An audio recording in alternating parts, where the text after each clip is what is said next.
Inside the Birds is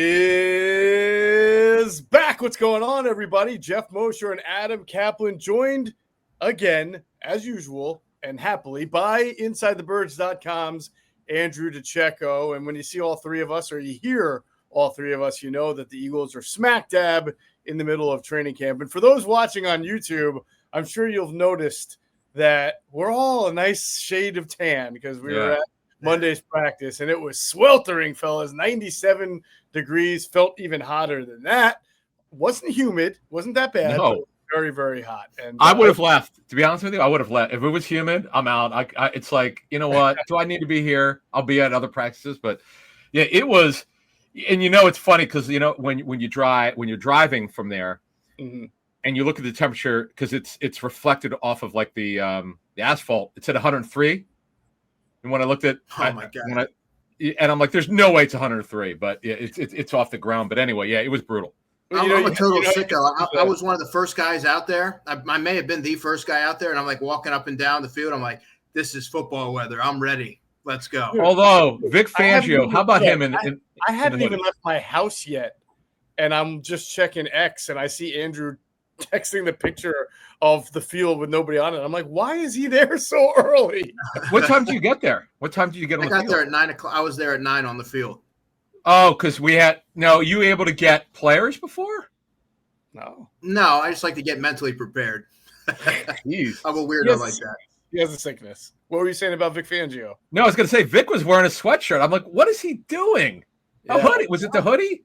A lot of coaches. Yeah. Jamal Singleton wore a sweatshirt. I remember Harold Carmichael. He used to always wear long sleeve hoodies when he was the guy who would catch the ball and place it before every rep. But I think that's like a football player / coaching thing where you're trying to lose weight and be manly. And well, I thought so because there's an offensive line coach I know, and I've visited with him over the years, and he would wear the hood. Now he was probably 300 pounds then, and I get that you're trying to lose the water weight, but man, it was brutal. Geoff, let me ask you this question. From all your days at Lehigh, now I know about your Storm one. I saw that picture that you put out, which is incredible. Yeah. Lehigh is in the middle of the country, right? So you get old country heat. Was Monday's practice, was that, going back in your memory, was that one of the hottest you could remember? Well, as I think I told you or something, the hottest I've ever been at a practice of any kind was when we did the joint practice against the Dolphins in Miami 2 years ago. And I honestly thought that if I wanted to know what hell felt like, that was probably it. Because that was the 100 degrees and 100% humidity. There was you're just standing in your own soup watching football. That's the hottest I've ever been. Lehigh, for most people who don't even realize this, most of the morning practices started at 8 a.m. So that was intentional. Those practices weren't that bad, hour and a half. You're down by 9:30. So the temperature is still rising at that point. But the afternoon special teams 10-10-10. And the 10-10-10s were just god awful, especially the dreaded 10-10-10 in August. It would get really, really humid in August. It's very strange. Ruben, Frank, and I used to talk about this because it was like located in the mountains, right? And you're in a valley. There were days where it felt like the humidity was not there. Like you trapped the cool, breezy air in. And then there were days where it's like, nope. I feel like I'm walking around a bowl of pea soup. So it was just a weird, and then, those storms would roll in and roll out, which you don't have to worry about the NovaCare, not because A, you can go inside, but B, the time they practice, they don't have any late afternoon practices when thunderstorms are known to roll in around here. We're usually done. So I don't know. They've moved inside for rain a couple of times over the last few years. Andrew, you probably remember that, but not usually a thunderstorm during practice, I don't think. No. Nothing like that I can remember. Yeah. So there's always been some positives and some benefits. But hey, the big positive for us is that all three of us were at Monday's practice. So that's great. I mean, we've had full attendance since Andrew's been to every practice. I've been to 2. Adam, you've been to 1. But we were all there on Monday. 2. I'm sorry, 2, my fault. So yeah, we've been well attended from Inside the Birds standpoint. And Monday was a good day. It was a ramp-up day for those who read Andrew DiCecco's article on InsideTheBirds.com. It was the first time they were in shorts and shells. And Adam, that is always the prelude to then the padded practice, which we expect Tuesday today for those listening for the pads to come out. Would you be surprised if they didn't? Like, do you have any knowledge that maybe they're going to do a couple of shorts and shells? Or I think the pads. No, I think this was the plan after the 5-day acclimation period. Right. And I think Sirianni said to me. What's that? Sirianni said the pads were going to be on tomorrow. Okay. I believe that the last time I looked at the CBA, I think it was 16 padded practices for training camp per club. Yeah. Something like that. And and I know coaches sometimes they like, let's say they only had 10 planned. Some coaches, if they think the club needs it to kick their ass, they'll put them in 95-degree weather in pads. Now, the Eagles don't hit. What I found comical is there are more and more teams hitting. Like Aaron Glenn apparently did a really long hitting session. I love it. I know we're going to have thud, little elbow, little shoulder, but no tackling to the ground here in Philly. So I'm starting to figure this out, right? The NFL goes in cycles. We all know this, but part of the cycles depends on sort of like what the cycle of coaching hires is also. For a while, if you were like touched by Sean McVay at all, like if you rubbed your shoulder against Sean McVay as you passed him, you were going to be a head coaching candidate for a job. We know there's so many McVay disciples in the league, and McVay is not a guy who hits a camp. So you see a lot of camps run by McVay guys that are light in nature. But when you talk about Andy Reid disciples, and now Bill Parcells still has his guys, and let's face it, Dan Campbell and Aaron Glenn come from a Parcellsian tree from way back when. Those guys are going to be more like the old school type, and they are going to hit and hit hard. And so if the more success that Dan Campbell has, you guys more Parcells people start coaching around the league, you'll probably see hitting come back in style. It's just what people grew up on. That's where I'm starting to see about it. I think in general we'll never go back to what it used to be. No, and even today when they're in pads, Andrew, you've seen all the padded practices at the NovaCare with the first few years. It's not like the first padded practice under Andy where it was, all right, we're in pads, let's go bloodbath for 2 hours, right? We're going live. Because remember, they'll say live, we're going live, and you know what's coming, man. That's when truly pads would pop. I don't call what the Eagles are doing pads. They're not popping. They're not, because no one's getting hit. I laugh at that when they say that. Thud? It's thud.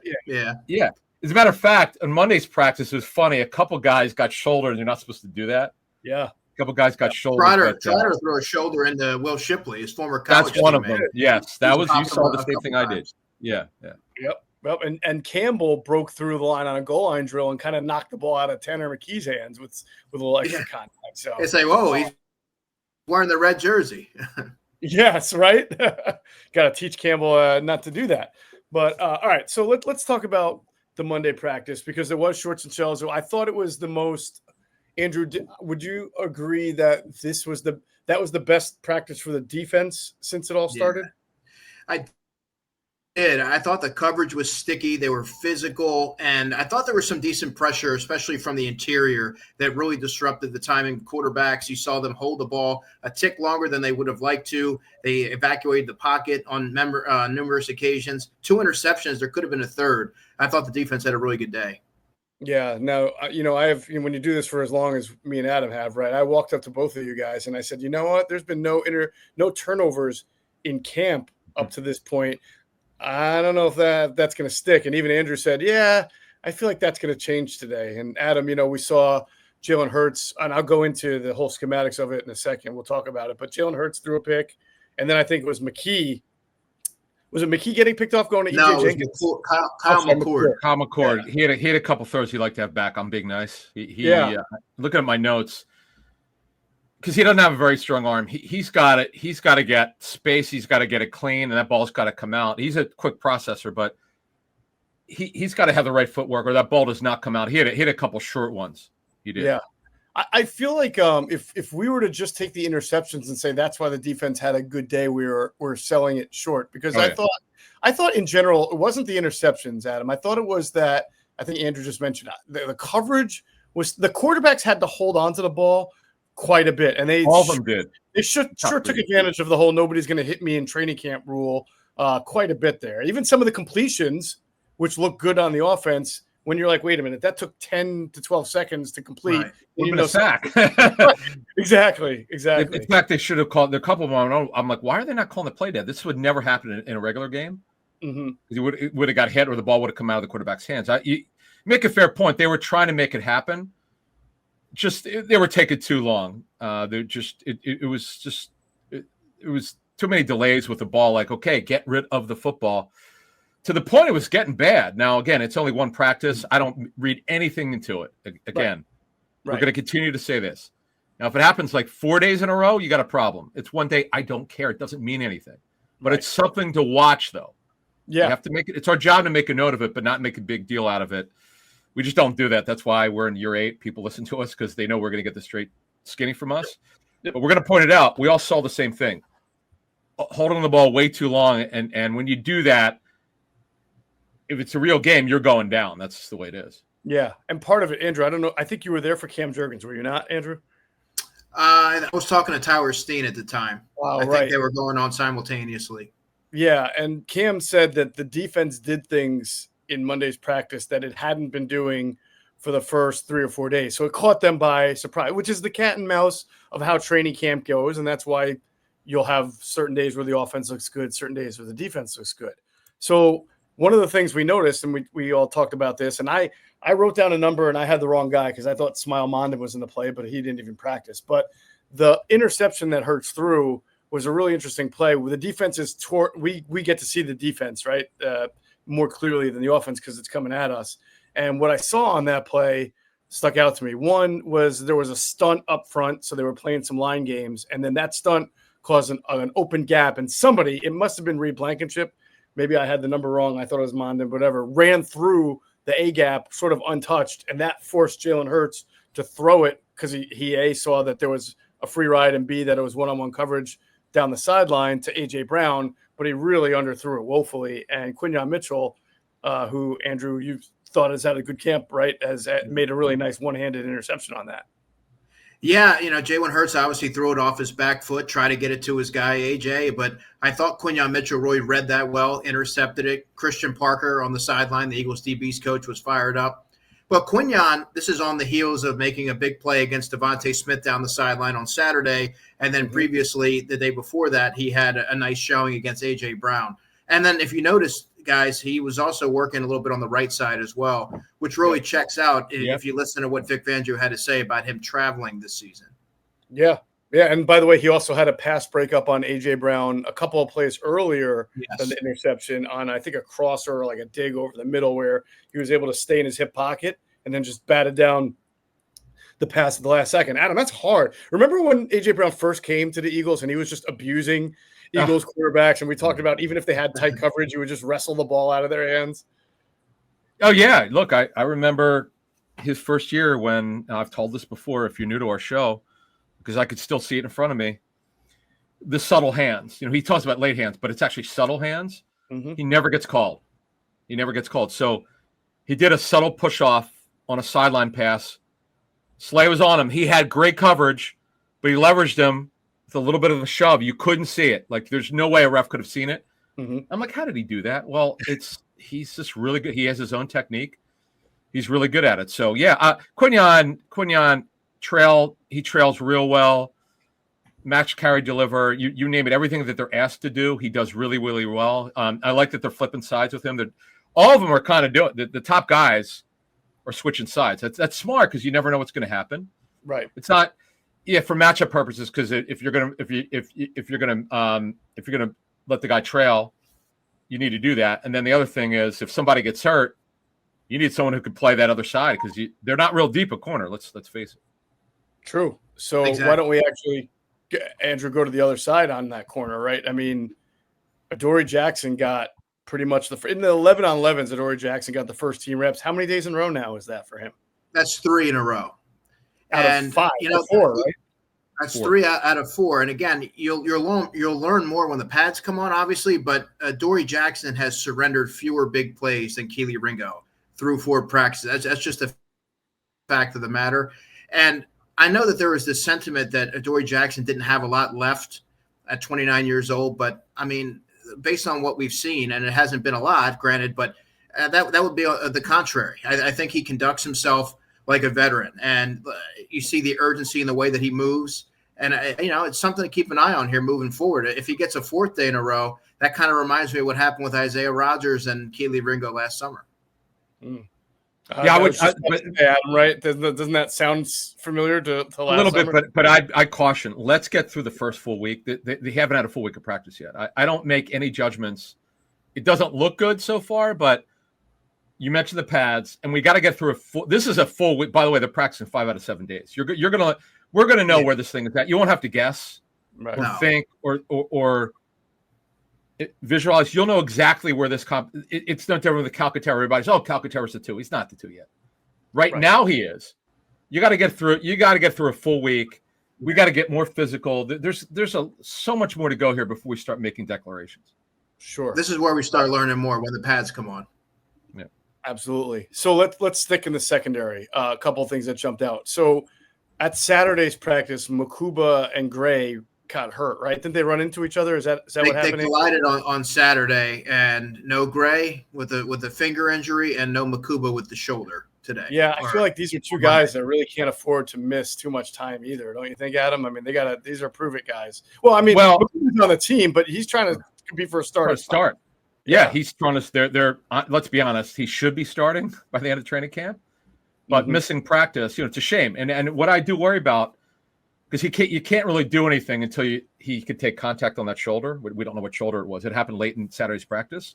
Right. So that's valuable that's valuable practice time for a rookie, because you know what Vic does, and we saw this last summer. If he doesn't think you have enough practice time, you're not getting on the field to be a starter. So he's got to get out there. Right. And Brown was basically the first team safety, Andrew. He took most of those. He took most of those reps. I don't see any. I didn't remember seeing anything in terms of the rotation with Tristan McCollum or anything like that. It was pretty much Sydney. Right. And what was the witty pun that I came up with? I know everybody wants to know about Lewis Steen, but so far he's been heard more than seen. Is that? It is true. Is there a fifth team? He might be on it. Yeah. Him and Max and Hook. Yeah. Yeah, Max and Hook. Yeah. So there, clearly and again, we're just 1 week in, but if there's going to be some ascent, which you usually start to see when the pads come out and then go into week 2, we'll have to monitor that. But just real quick, I get it. Padded practices are the most important of all practices. It's not the end all be all. It's true. It's not like, you know what, we're gonna have 10 practices that are padded. Every other practice means absolutely nothing. Like that's not the way it works. So you got to be careful of what padded practices are, because there's no hitting. Right. You're wearing pads. Yes, you're wearing your more or less your uniform. Right. But let's not ignore other practices. Be careful, because you're selling other guys short. Because by the way, their guys are standing out. Like the Terrace Marshall, who we've talked about a lot so far, is standing out. And Ainias Smith, who's been his usage guys, when they go in 11, he's the third receiver inside. Right. That's happened for what I understand. When I wasn't there, I heard he's been like that. So clearly they see something in him. Now, as you said, okay, the pads are going to come on. He's got to show up. But Ainias Smith here has got a real shot, not only to make the team, he's a draftee, but to actually have a role. Yeah, so far he hasn't really stood out in team drills, but I thought today in one-on-ones he had some nice reps against Cooper DeJean, separating at the top of routes, using his quickness and things like that. This is a very big summer for Ainias. He's also getting some looks as a punt returner as well. Needless to say, if he's able to showcase that he can provide some value there, that's going to go a long way in helping him earn a roster spot. Andrew, you had a note on defense, getting back that way, about McWilliams, Mac McWilliams. Yeah, Mac McWilliams. 5th round pick. What have you seen? He's feisty. He's competitive. He plays a little bit bigger than his size would indicate. He had a nice breakup in the red zone against 6'6" Johnny Wilson. He has really good instincts. It's been a solid showing for him through 4 practices. I think if he's able to continue to grow within this nickel role, that's going to give Vic some optionality. He also got some looks in dime packages. Previously, that had been Makuba. Makuba wasn't there. McWilliams got the opportunity today. I think it seems like he's a little bit intriguing here. I'm going to be keeping an eye on him. He's stronger than you think. He's built well for his size. By the way, that pass you're talking about with with Johnny Wilson. Johnny Wilson's got to make a better effort. That ball was short. The ball was not. That was not a good pass. And remember now, Mac McWilliams is what, 5'10-ish, 5'11"? He's got 6 to 8 inches on this guy. Like you gotta. I'm not the only one who saw that, and I'll leave it at that. The first thing I said, Geoff knows what I'm talking about. The first thing I saw was like, man, you got to make a better effort when you're over half a foot taller than that guy. Yeah, it could actually have been picked off. To be honest with you, he should have made a better effort. Mm-hmm. He's the kind of guy, if he just understands what he's got in him. We talked about this last summer. He needs to learn how to use his size in the red zone. He should kill it with his size. No one's able to stop him with that length. That should be a unique advantage that the offense has when he's on the field, but he doesn't play to his size. He hasn't to this point. Right. Move to the front of the defense a little bit. I think the thing that stood out to me, we saw Jordan and again, JalenCarter just practiced for the first time on Monday, and he did not do everything. You know, it's funny. They keep saying Jahad Campbell is limited, and I'm like, in what way? Because he's out there a lot. I don't understand the limited nature on him, but JalenCarter took reps, but not all of them as they're easing him back in. So in 4-man fronts, we saw Jordan Davis next to like Moro Ojomo. So in a sort of 3 technique pass rusher role that the coaches have said, and Jordan Davis has said that he's really, anticipating more of. Did you guys notice anything? I tried to focus in on it, and what I did notice is on a few pass rush, I felt he continued to get high on the pass rush and lose his leverage, which went to your point, Adam, because you lose a lot of weight doesn't mean your technique is going to be right. I know. In fact, I remember turning you. He got way too high. It was so obvious. He got completion. This is what Greg Cosell taught us. When he has bad technique, he is so out of the play. We're talking about Jordan Davis here. Yes. As I said last week, the weight loss, it only matters if you use proper technique. Because what'll happen though, Greg pointed this out because of the stamina and conditioning. He would get sloppy with his technique because he probably was not in condition. Well, condition is not a problem for him. He looks great physically. So the technique should be better, and he knows better than to get high. And he just like I said last week, he'd be 270. It doesn't matter if you don't use proper technique. Right. Andrew, what did you notice about the inside linebackers? Obviously, with Campbell mixing with Trotter. Trotter seems to be pretty active. I think so far Trotter's had a solid camp. Today he forced an incompletion on the sideline to Saquon Barkley. I thought he did a nice job closing there. Looked all right during one-on-ones, and he made some nice plays in run fits. He's very instinctive, good play recognition. So I thought that he did a solid job. Campbell's still working in with the ones. That's going to obviously continue, barring something unforeseen. And then outside of that, the Eagles don't have a lot of bodies there at linebacker. So without Mondon Jr., you're seeing the likes of Dallas Gant working with the second and third team and Lance Dixon as well. Yeah. It's I remember the second practice. I think that was the last Thursday. You probably remember this too. They ran a few crossers that Trotter was just like a hair off. I remember there was one he almost broke up and got mad and he slapped his face. It seems like in coverage, he knows where to be. He's sound. You can get in front of him with a crosser. But when they try those runs or like you're saying, he's been able to get downhill. He flows to the ball really quickly. That's kind of the book on him anyway. Right, and that's where you see the big difference between Campbell and Trotter in terms of athleticism and being able to kind of flow sideline to sideline and get to where you need to go and then make the play. Trotter Jr. oftentimes will find himself in the right position, but teams will, they have the propensity to pick on players like that if you're not able to close quickly. Yeah. Adam, anything else defensively that jumped out at you that you want? Yeah, I got 3 notes. Yeah, I have 3 notes. So what I loved is you were alluding to it, but I'll take it one step further. Formationally, they were doing a lot of stuff during Monday's practice. Yeah.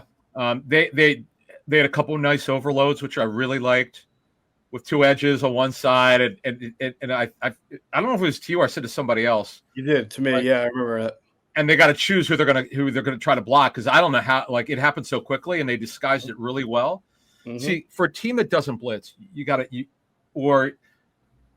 we know they're the kings of sim pressures, but if you're not going to send 6 or sometimes 5, you got to change it up a little bit. And Vic is for all the knocks Vic got before he got to Philly, he's not imaginative and all this stuff. You could throw it out the window.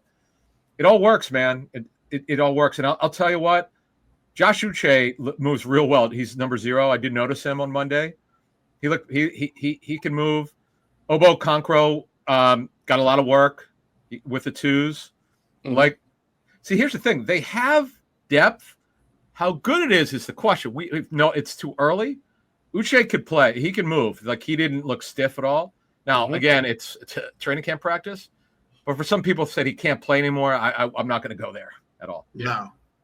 I did ask Moro Ajomo if the front did more exotic stuff and line games today. And both. I asked Uche as well. Uche had said, Jomo agreed they did more up front. And Uche said that Monday was a must. I forget what he termed it, like a must call or a must do day, meaning whatever play call was called, there was no free. I guess certain times you can, like, if you're a pass rusher, you can sort of create your own plan and do what you want to do. But everybody had to go by the book on Monday and do what they were told to do. So I thought that was pretty interesting. Oh, one more. Patrick Johnson got a ton of work. What was that all about? Yeah, he got a decent amount of work on Saturday as well. Yeah, I remember looking at you guys going, is that Patrick Johnson opposite Jalix Hunt there on the first team? And it sure was. Yeah, I don't know what I honestly, and I didn't track NolanSmith's snaps because I saw him a lot earlier. Then I didn't see him a lot the rest of practice because they were working Uche in and Okonkwo, and Ojulari got a ton of work early, and then they were just rolling guys in, which is typical. And then, like, the second half of practice, I'm like, Patrick Johnson's got a lot of work with the ones. He's a guy that, if he makes it, almost certainly won't play on defense. He's been a special teams player for most of his career. Right. But I just thought that, I mean, I got to make a note of it. I mean, again, it's unlikely he'll play on defense very much, if at all, but I just thought it was interesting. He had a nice summer last year, and then he made the team, and he didn't play on defense at all. See what I mean? Yeah. It was just solely on special teams. He's like the new Steven Means. I mean, he just wrecks every practice. Okay, but then, make the 53, and then you sit on the bench. Special teams, Steven Means. That's right. Yeah. That's right.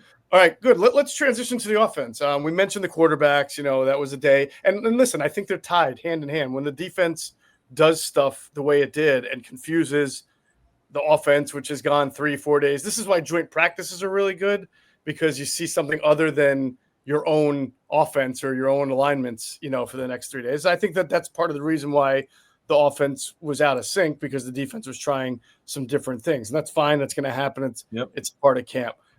Adam, you liked what you saw of Ainias Smith. Andrew, you've talked about Terrace Marshall too, right? Terrace Marshall, and we've outlined the issues for him over this career. If you know to our show, listen to last week's shows, we kind of gave you everything you need to know about Terrace Marshall. He's got the ideal length at around 6'3". He could run. He's more of a intermediate than a 9-route runner. He's more of a 7-route, but the guy's got ideal length. He's just a better football player than Johnny Wilson, but you know what? He's been on 4 teams. There's a reason. It's consistency to his approach. It's being coachable. It's playing to your level of talent. He doesn't play up to his level of talent. That's been his problem. But he's got a wonderful opportunity to make this team. We know they're not going to be a team that's going to play a lot of 11 personnel because they're going to be more of a run team again. But the bottom line is he's got a chance. I know he doesn't really play special teams, but the guy, again, no offense to Johnny Wilson, plays a little bit of special teams, but Terrace Marshall, watch both Wilson, 89, if you get to go to practice, and 46 Marshall. Look how fluid Marshall is comparatively to Wilson. Oh, yeah, it's not even close. I mean, Johnny Wilson, the only thing that Johnny Wilson has right now over Terrace Marshall is that he played 24% of the special team snaps last year. But a note on Ainias Smith, he looks noticeably more confident than he did last summer. He's running routes, and everything that he's doing is a lot more advanced than what he was doing last year when he was trying to find his way. And again, talking to him last year, coming off the injury, it gave him a different perspective where he was able to kind of take a step back, let the game slow down a little bit, and it seemed like he was starting to build some more confidence. Yeah, I mean, the first obviously glaring thing is that he's not – I don't think he's dropping passes left and right the way he was. Correct. No. Correct. Well, you know what? Remember, he missed pretty much their whole offseason program. He had 2 different injuries he was dealing with. To me, this is almost like his rookie season. Like, he takes what he banked from a learning standpoint last summer, but he didn't really perform, and now he's got a chance to do it. And honestly, if you look at their guys who could play slot, Terrace Marshall's not a slot receiver, but he could play inside if you need him to because he's done it before. Devontae Smith's numbers over the years are good inside. And Geoff, you and I were discussing during Monday with Jahan Dotson. What did you see from Dotson in usage and so? Well, it's hard because Devontae Smith he did not practice Monday. He's a little banged up. Andrew was just a little minor thing. Yeah, I think back stiffness. Yeah. Right. So what I noticed is that they continue to use Dotson in reduced splits. Like he might be outside, but he's really inside because they're tighter splits, which is what the Eagles did a lot last year, especially when they ran. So he doesn't line up in a typical normal slot receiver alignment. You know, when you go like 3 wide, right, and you have your interior slot receiver, they don't use him. They didn't even use him like that last year a whole lot either because he's not a natural slot receiver. But also on Monday, they probably did that because he was playing more of a move Z, I imagine. He was definitely a Z. He is a Z, by the way. That's what he is, right. Yeah, and with him, you're right, because you have to reduce him. He's not going to win as a pure outside receiver. Because his knock with Washington was too finesse, didn't win routes when he should win against certain DBs who got physical with him.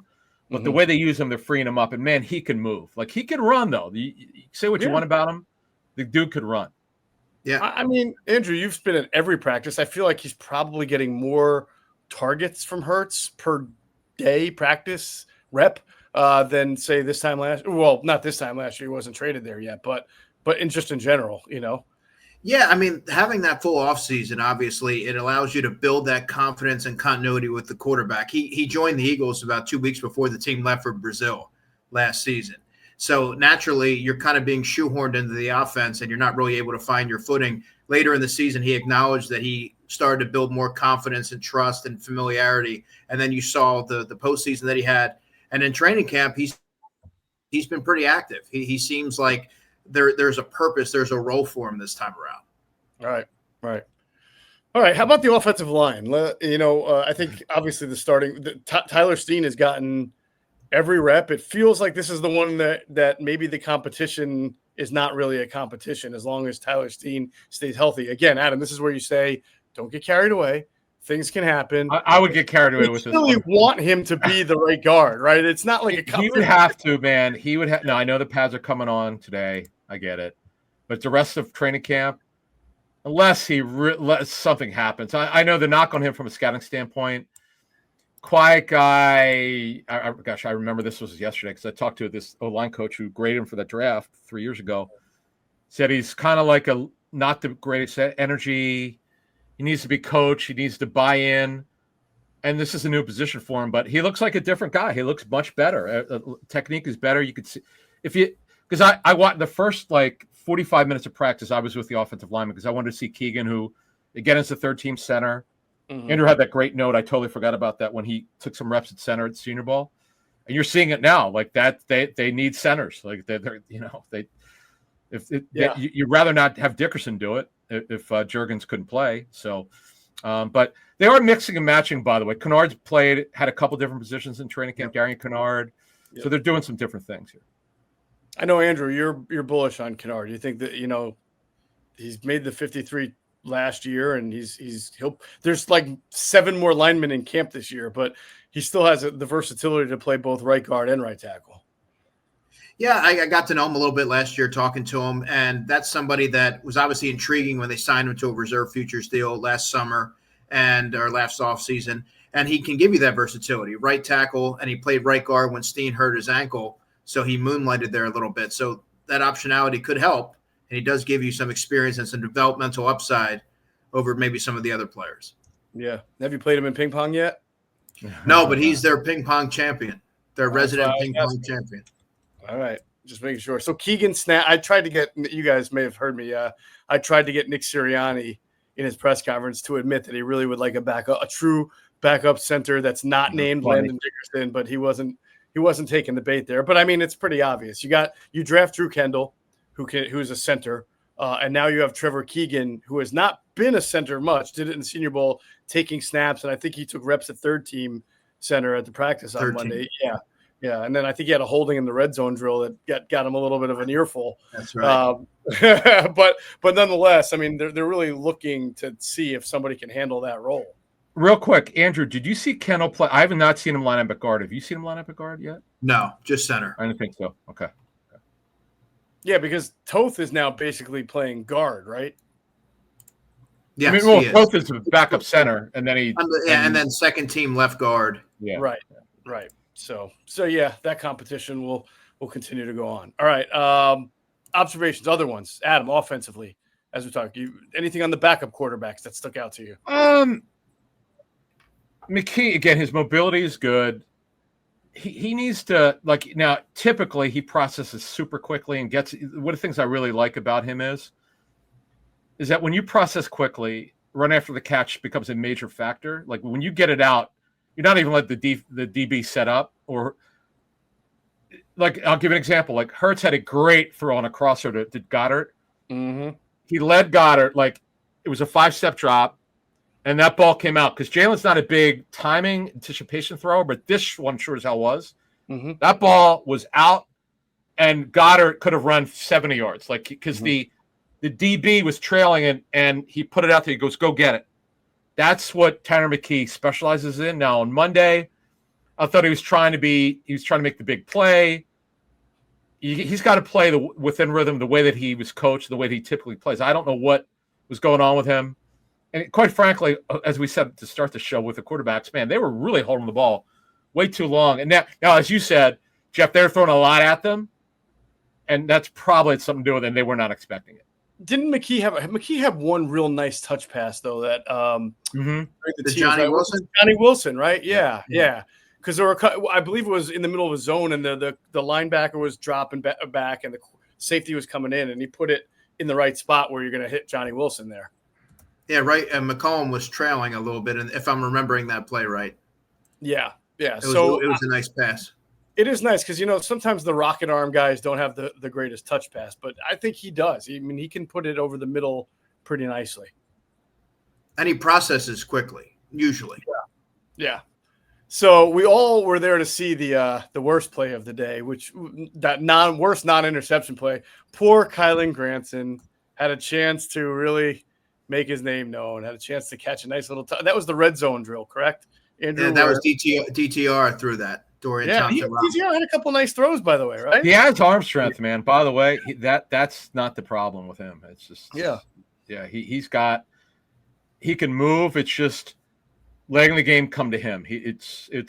That's why Cleveland wanted to move him, but there is some talent with him, no doubt. Yeah, and that Granson, what is it? It was like a double bobble.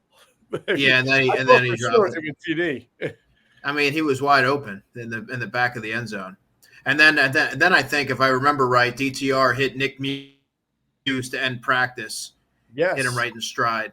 Yeah. Like Adam said, when it's there and he sees it, he hits it pretty well. He's got a good trigger arm, but you just don't see that on a consistent enough basis from DTR. Right. And I still wonder, I mentioned this with Adam, Andrew, I'll get your opinion on it, in the podcast that came out on Monday, is that he runs a lot, which is obviously one of his strengths. And I don't know if that's him running RPOs and dialing his own number, or if the coaches are just using that in their play calling to the advantage. But I feel like it's hard to evaluate him more as a passer and taking up a roster spot when they have him doing a lot of zone read. Yeah, that might be something that the coaches are having him do. I'm not exactly sure. And maybe it's just instinct on his part. But right. He does that sometimes on 7-on-7s, and that's a drill that's designed to get the ball out. I mean, I don't know. It's something to keep an eye on. All right. Yeah, thank you. That's what I had written down. Why are you doing this on 7-on-7s when all you can do is stand back there and throw the ball? I remember Hurts year 1, year 2. It's that too. Right. It's just like, dude, just, camp out there and throw it. It'll look better. Yeah. Yeah. All right. Good stuff. That's summation of the first day in shorts and shells. Tuesday today, I should say, is pads. So looking forward to those coming out, and we'll continue to do this and wrap up practice. Is there any other thoughts anyone had to leave with here? But I will say this: I think NickSirianni, sometimes he gets a reputation for being so player friendly because he's all about his players' numbers and wearing their shirts. But when you watch him coach, right? And this has been consistent since his first year. He will coach. He coaches his coaches. Okay. It was hot. I'm going to give you one little story. I know I've told this story, and I'm not going to repeat exactly what Sirianni said to Kenny Gainwell, but he went after Kenny Gainwell to practice in Cleveland, and because Gainwell had 2 mental errors in a row, and that one's bad enough, and he let him have. No, one of the beauties of being a CEO head coach, and I would watch Tom Coughlin do it for so many practices over the years. He knows the game. He's a Hall of Fame type coach, 2-time Super Bowl winner as a head coach, I believe. And you know what? You don't have to worry about coaching a position, though he's coached other positions before. But Nick has that freedom because he doesn't have to be somewhere. So you see him. By the way, he popped on defense on Monday. I saw him there. I was like, oh wow, interesting. He's watching defense. And by the way, Patullo, I know he's calling plays, but every once in a while, I'm not sure what. Like he'll pop into a position because he's coached receivers and quarterbacks. Sure, he'll take a second and he'll go over and see what's going on over there, and he'll go back because maybe it's in between plays. I don't know what it is, but so yeah, look. You don't become a Super Bowl team without having great coaching. They coach the hell out of these guys. There's no doubt. True indeed. And by the way, the pads coming out means that the linemen versus offensive linemen, defensive linemen, one-on-ones get even better. Yeah, because then it's no holds barred. Yeah. My favorite Geoff, drill of the summer. Do you remember going to the Senior Bowl when they called it the pit? It would be the offensive, defensive linemen going after each other. I mean, it was because you're not, there's no hitting, but but they punched and you're trying to beat each other. It was just something else. And contact. Yeah. Yeah. Now, the Senior Bowl, to your point, it gets sort of that like the linemen who are not participating in circle, they become like fans. It's a circle, right? You just hit on it. At Eagles camp, it's a little quieter, and sometimes the veteran offensive linemen, they do like Herman's used to talk about that. They'll get, nobody ever wanted to face Trent Cole because Trent Cole went 100 miles per hour on August 11th on the 15th day. Those guys just wanted to be healthy. So Herman's would be like, yeah, go ahead, go for it. You got it. I know I'm on the team. Go ahead. I'm just going to give you so it's not the same. It's a little quieter. But I think when you have so many young defensive linemen and young offensive linemen as the Eagles have competing for jobs, it should be pretty fun. Yeah. And one thing I'll add is that guys could actually, once you're in pads, there's one thing I do like about being in pads is, let's say you've been like average so far for the first 4 days. Because it's in pads, guys usually ratchet it up a little bit. Sometimes their performance takes a step that you didn't expect. Go, wow, this dude really stood out today. We'll see if this means something. So we'll be looking for that on Tuesday. All right. And on Inside the Birds, we'll have it all covered between myself, Adam Caplan, and of course, he's there every single day, Andrew DiCecco. That's going to do it for this episode of Inside the Birds, the leading podcast in Eagles Intel. And as always, we thank you for flying with us inside the Birds.